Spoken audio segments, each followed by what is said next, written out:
नमस्कार, मैं professor M Shahul Hamid, Hindi विभाग, अलीगढ़ मुस्लिम यूनिवर्सिटी।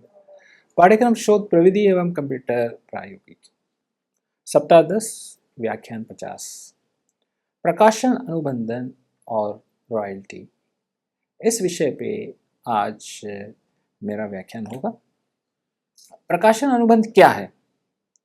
प्रकाशन समझौते में आने वाली खामियां, दुर्भाग्यवश आपको ये जानना जरूरी होगा कि आपको मिलने वाला हर समझौता आपके समर्पण, समय और संसाधनों के लायक और लाभदायक नहीं होगा।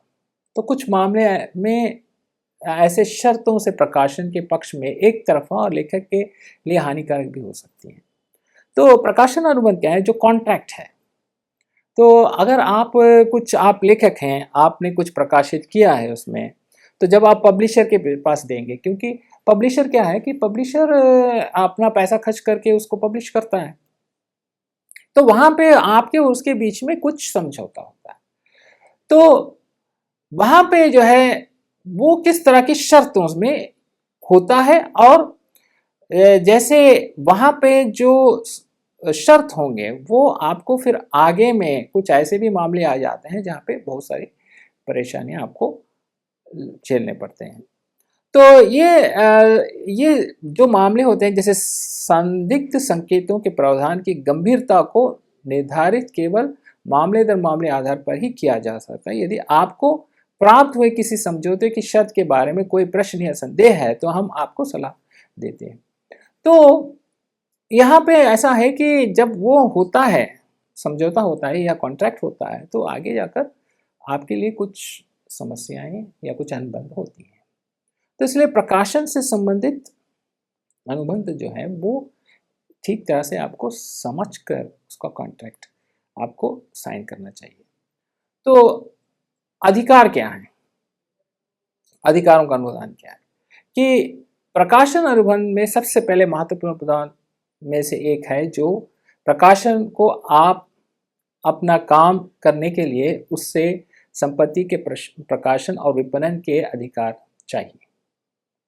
तो हालांकि वे जिन अधिकारों की मांग कर रहे हैं उनकी सीमा उनकी ज़रूरत से कहीं ज़्यादा व्यापक हो जाती है। जैसे अभी आपको मैं बता रहा हूँ कि अब ये चीज़ें राइटिंग में जो जो वेस्टर्न फॉर्म ऑफ राइटिंग में ज़्यादा हो जाता है कि पहले ही एडवांस दे दिया जाता है कि आप जो भी लिखेंगे, और उसका खर्च भी दे दिया जाता है कि आप जो लिखेंगे वो हमें देंगे आप।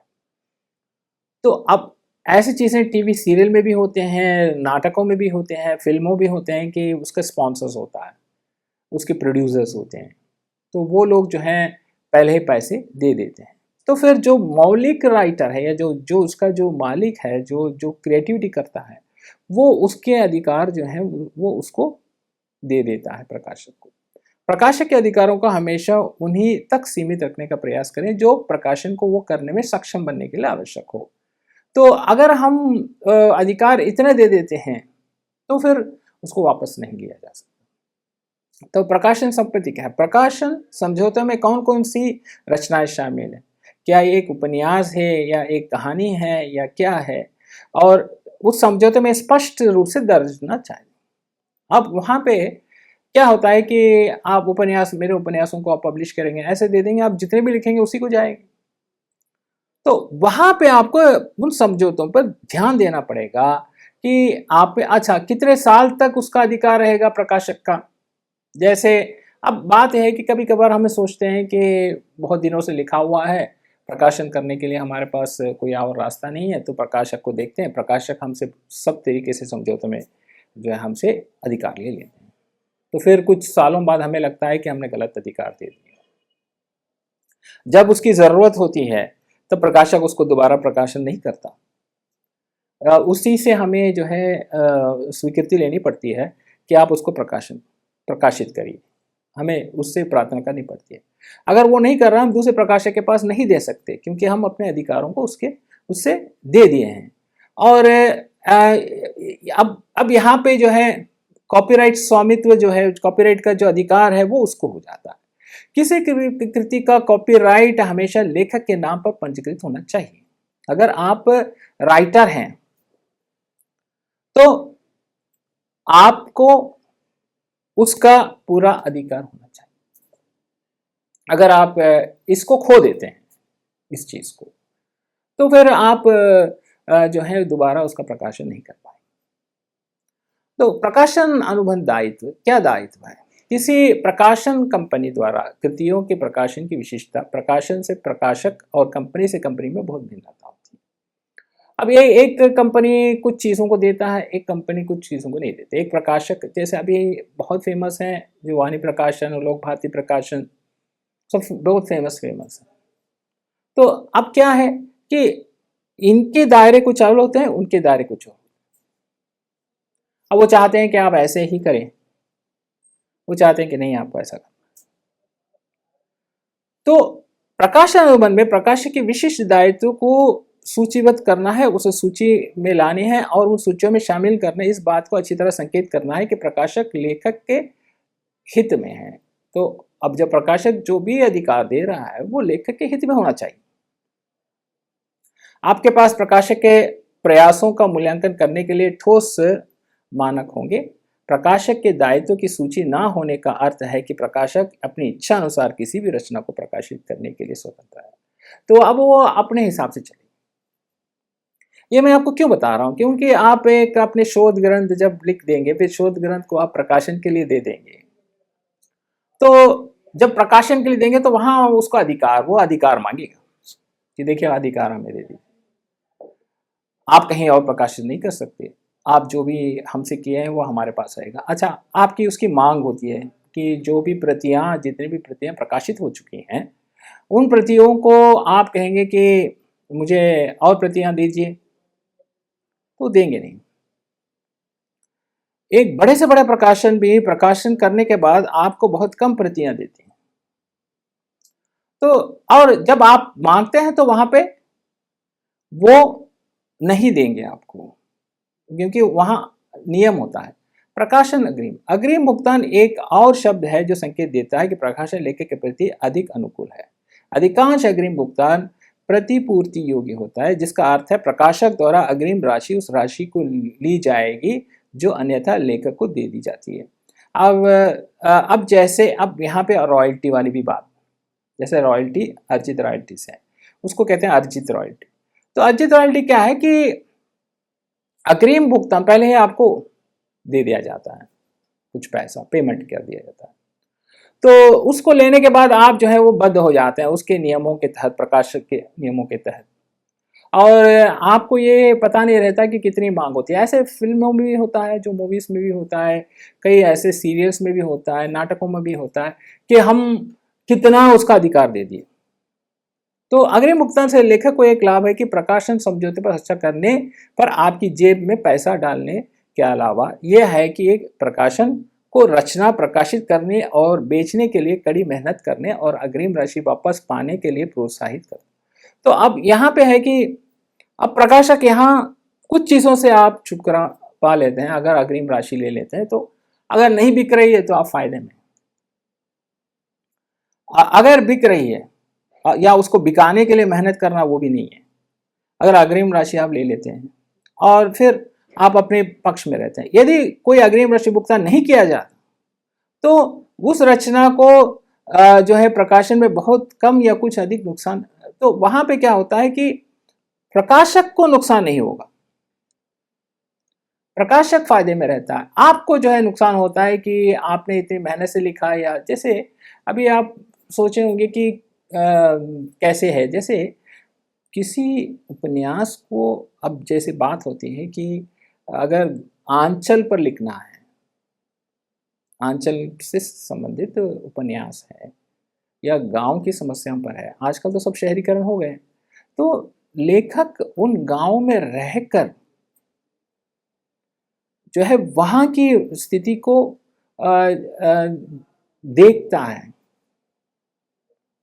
ठीक है, तो अब्दुल बिस्मिल्लाह की जो है झीनी झीनी मीर चदरिया में बनारस के बुनकरों के समुदाय, वो वहां 10 साल काम किए, बनारस में थे, वहाँ वो वहाँ काम किए, तो 10 साल वो वहाँ की जो बुनकरों की समस्या है उससे परिचित हुए, तो फिर वो उपन्यास को लिखा। तो अब वहां पे जैसे कोई राइटर एक सच्चाई को उजागर करने की सोच रहा है कि मुझे ये सच्चाई लानी है और मैं सच्चाई के लिए मैं कोशिश करूंगा, जब वो इन चीजों पर सोच के चलता है तो वहां पे बात ये होती है कि उसके बहुत सारे पैसे खर्च होते हैं। देखिए, एक राइटर के मन में ये भावनाएं रहती है कि मैं अच्छी से अच्छी बात समाज तक पहुंचाऊं, यथार्थ को पहुंचाऊं। उसका एक अलग, जैसे हम कहेंगे उसका एक पैशन होता है, उसका ये होता है कि मैं इसको बताऊं, मैं मेरी एक पहचान है कि मैं आंचलों पे लिखने वाला हूँ या ग्रामांचल पर या ग्रामीण समस्याओं पर लिखने वाला राइटर। तो अगर वो शहर का है तो वो गांव में रह के समझना पड़ेगा, तभी जाके वो यथार्थ आता है, या उसका जीवन आधे से ज्यादा गांव में जिया हो फिर वो शहर की तरफ आए। तो अब यहाँ पे ये सब राशि जो है, प्रकाशन राशि जो है वो काम आती है, जैसे अग्रिम भुगतान हो या भुगतान हो, या उसका अब इतना वो खर्च किया होता अपने जीवन में, अपने जीवन का समय भी दिया हुआ है, पैसे भी खर्च किए हुए हैं, अपना पूरा अनुभव से उसने लिखा है, और उसकी बिक्री पर बात होती है, तो लोगों तक पहुंचने की बात होती है, तो वहां पे बहुत सारी समस्याएं आती हैं। तो प्रकाशन समझौते का प्रस्ताव प्राप्त करना और उससे हस्ताक्षर करने पर इसकी जो है जो सुनिश्चितता तय होती है, और उन शर्तों के आधार पर जिस तरह से उसके उसके समझौता होता है, तो इन सब को हम समझकर एक प्रकाशक को इन बातों पर ध्यान देना चाहिए। उसका दायित्व है कि वो अपनी कृति को अच्छी तरह से उसको प्रस्तुत करे। तो प्रकाशन अनुबंधों के प्रकार क्या है? प्रकाशन अनुबंधों के अनगिनत प्रकार हो सकते हैं, लेकिन 3 सबसे सामान्य से परिचित होने वाले लाभांश हो सकते हैं, जैसे कॉपीराइट का हस्तांतरण। तो कॉपीराइट अनुबंधन के इसे अक्सर कॉपीराइट का हस्तांतरण कहा जाता है। कॉपीराइट का हस्तांतरण प्रकाशन समझौता का सबसे कम अनुकूल प्रकार है, क्योंकि पूरा कॉपीराइट प्रकाशक को हस्तांतरित हो जाता है और लेखक के पास कोई अधिकार नहीं रहता। यदि आप कॉपीराइट के पूर्ण हस्तांतरण पर हस्ताक्षर करते हैं तो उसके पास अपनी रचना पर किसी अन्य कॉपीराइट कृति से अधिक अधिकार नहीं होंगे। तो अब एक रचना है तो उसको आप ट्रांसफर करेंगे उसकी कॉपीराइट को, कि वो आपने उसकी मौलिकता को उसको दे दिया, उसको बेच दिया। तो आप जब अब उसको दे दिया आपने, तो अब वो उसका पूरा पूरा अधिकार हो जाता है उसमें, कि अब ये उसके हाथ में हो जाता है कॉपीराइट हस्तांतरण। लेकिन लेखक के पास कुछ अधिकार सुरक्षित, अब वो आपने दे दिया लेकिन आपके पास कुछ अधिकार हैं। जैसे इस प्रकार के समझौते में अधिक अनुकूल होता है, क्योंकि यह उन्हें कुछ अधिकार सुरक्षित रखने की अनुमति देते हैं। भले ही कॉपीराइट प्रकाशक को हस्तांतरित हो जाए, ये अधिकार क्या है या समझौते की शर्त में स्पष्ट रूप से बताया जाना चाहिए। इस प्रकार के समझौते को ध्यान में पढ़ना विशेष रूप से महत्वपूर्ण है, ताकि आप सुनिश्चित कर सकें कि आपके पास कौन सा अधिकार सुरक्षित है और कौन सा अधिकार वो खो गए हैं। जैसे अब उदाहरण के लिए क्या है कि आप इतने समय से इतने समय तक आप प्रकाशित कर सकते हैं, 10 साल के बाद वो मेरा हो गया। या आप ये बताएंगे कि आप प्रकाशित करेंगे, इतने प्रतियां मुझे हैं, आप प्रकाशित करेंगे तो इतने लाभ में, उसके बेचने के इतने लाभ में मुझे पैसे आएंगे। पहले आप पैसे भी ले लेंगे, फिर उसके बेचने में भी पैसे लेंगे। तो ये सब रॉयल्टी वाली चीजें होती हैं। तो लेखक कॉपीराइट अपने पास रखता है और प्रकाशक को लाइसेंस प्रदान करता है। तो आपके पास कॉपीराइट रहता है, आप अनुमति देते हैं, और बस उसका प्रकाशक का लाइसेंस रहता है कि हाँ, आप प्रकाशित कर सकते हैं। आप एक बार प्रकाशित कर लें, आप 2 बार प्रकाशित कर लें, आप इतनी प्रतियां प्रकाशित कर लें, आप 5000 प्रतियां प्रकाशित कर लें। तो ये एक अलग तरीके का कॉपीराइट है। तो प्रकाशन और रॉयल्टी, अब यहाँ पे हम रॉयल्टी पे बात करेंगे। रॉयल्टी क्या है? प्रकाशन रॉयल्टी लेखक की संभावित आय का एक बड़ा हिस्सा होती है। यदि पूरी नहीं है तो रॉयल्टी खंड ये निर्धारित करता है कि लेखक को राजस्व का कितना प्रतिशत प्राप्त करने का अधिकार है। तो आपको कितना हिस्सा उसकी बिक्री पे मिलेगा। पहले आप कुछ पैसा ले लेंगे, फिर प्रतियों के बिकने पर कितना पैसा आप मिलेगा।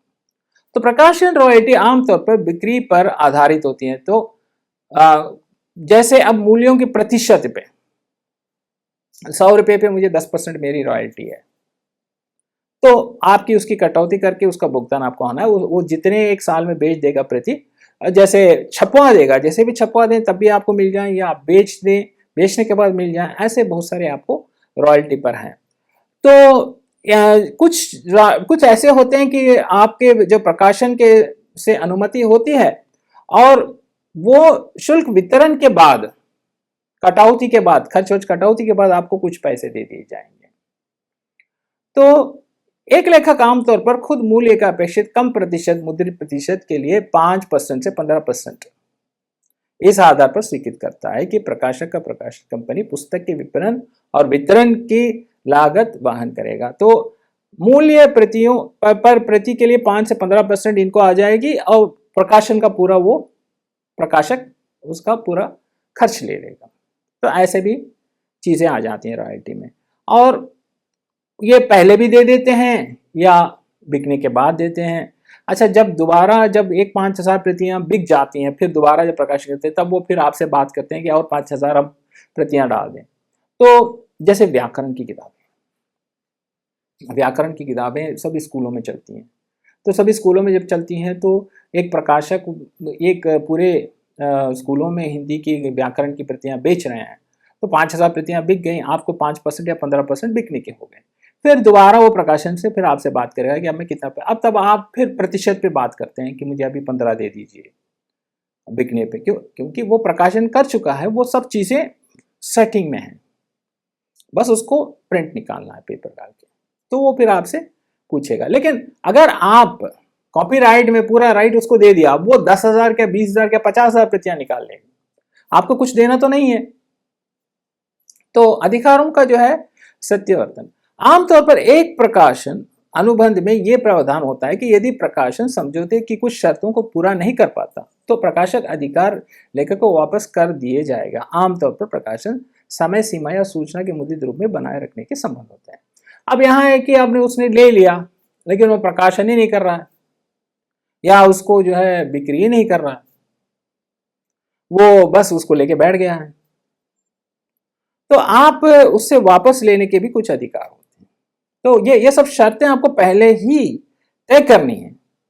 तो कुछ प्रकाशक अनुबंध में यह लिखा है कि जो है प्रकाश समझौता प्रकाशन से पहले सुनिश्चित कर लें कि आप जाने किन परिस्थितियों में आपको प्रकाशन का अधिकार वापस आएगा, कब आ जाएगा। जैसे आप कहेंगे कि हर 2 साल में आपको 5,000 प्रति इसकी निकालनी है, अगर नहीं निकालेंगे तो वो मेरा अधिकार है, मैं निकालूंगा, आपको कुछ नहीं दूंगा।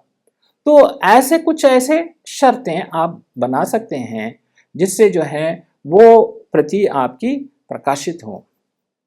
तो लेखक के लिए प्रकाशन अनुबंध को पूरी तरह से समाप्त करना दुर्लभ, फिर भी कुछ ऐसे मामले होने चाहिए जहाँ पे लेखक अनुबंध समाप्त करने का हकदार हो जाता है। तो अब ऐसा होता है कि कुछ अच्छी किताबें हैं लेकिन प्रकाशक की रुचि नहीं है, क्योंकि वो धीरे धीरे बिकती हैं। कुछ ऐसी किताबें हैं तुरंत बिक जाती,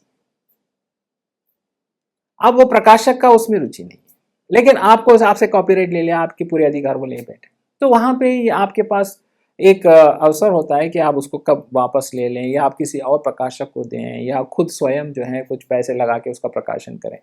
सो अक्सर प्रकाशकों के पास व्यापक समाप्ति अधिकार होते हैं, जैसे कि यदि लेखक वितरण समय सारणी का पालन करने में विफल रहता है। दूसरी ओर यदि प्रकाशक न्यूनतम समयावधि तक रचना प्रकाशित नहीं करता या यदि वो रचना का प्रकाशन बंद करने का निर्णय लेता है तो लेखक प्रकाशन अनुबंध समाप्त कर सकता है। अपने समाप्ति अधिकार को जानना महत्वपूर्ण है। अब जैसे मैंने आपसे कहा कि समय समय पर उसको करना चाहिए, नया वाला नहीं कर रहा है या ऐसे लेके बैठा हुआ है। तो हाँ, एक और बात मैं आपको बता रहा हूँ जो अग्रिम भुगतान में ये है कि कुछ प्रकाशक पहले ही पैसे देते हैं, देखिए लीजिए 10 लाख रुपए आप ले लीजिए, आप बढ़िया सा लिख के दे दीजिए 1 साल के अंदर। अगर 1 साल के अंदर आप लिख के नहीं देंगे तो आप हमें पैसे देंगे इंटरेस्ट के साथ, हमें वापस करेंगे, ऐसे भी बातें होती है। तो वहाँ पे लेखक को जो है वहाँ पे लिखना ही पड़ता है कुछ ना कुछ।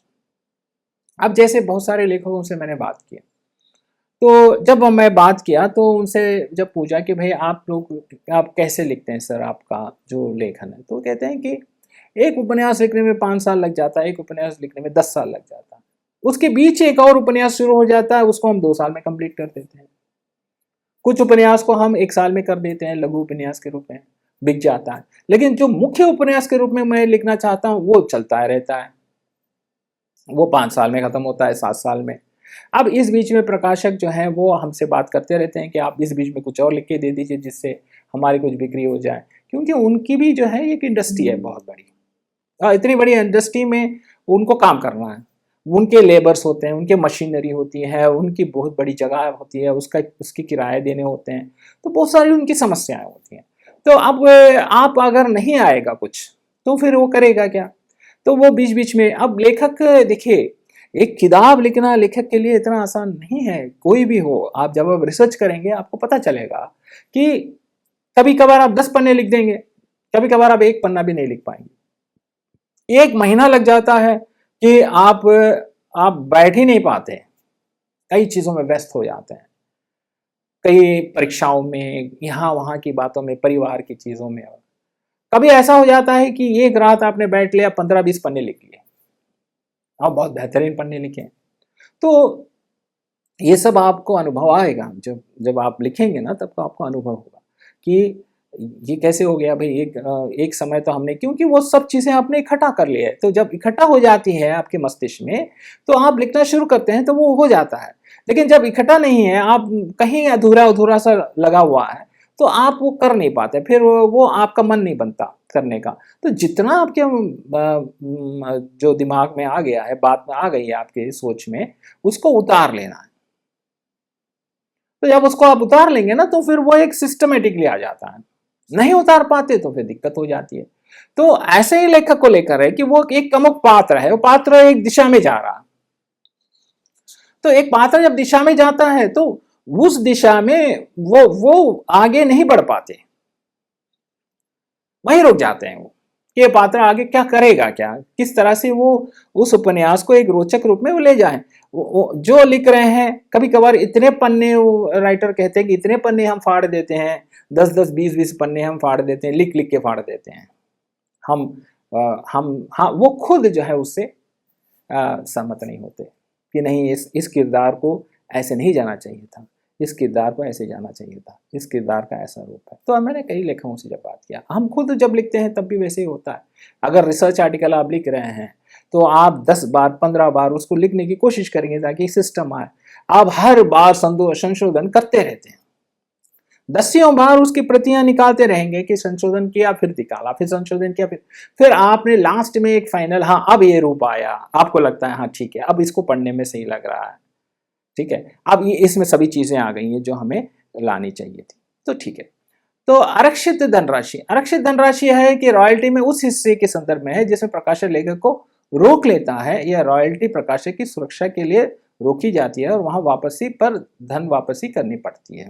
तो कुछ ऐसे आरक्षित धनराशि होते हैं जिसको एक हिस्सा प्रकाशन को, जो दोनों तरफ या होता है, वो कि प्रकाशक की सुरक्षा के लिए रोकी जाती है। तो देखिए, इतना पैसा उसने कर लिया आपसे, तो वो कुछ पैसे रख लेता है, वो देता नहीं है, बाद में दूंगा, बिकने दीजिए फिर दूंगा, ऐसे बोलता है, जिससे वो अपने आप को अपने नुकसान से बच सके।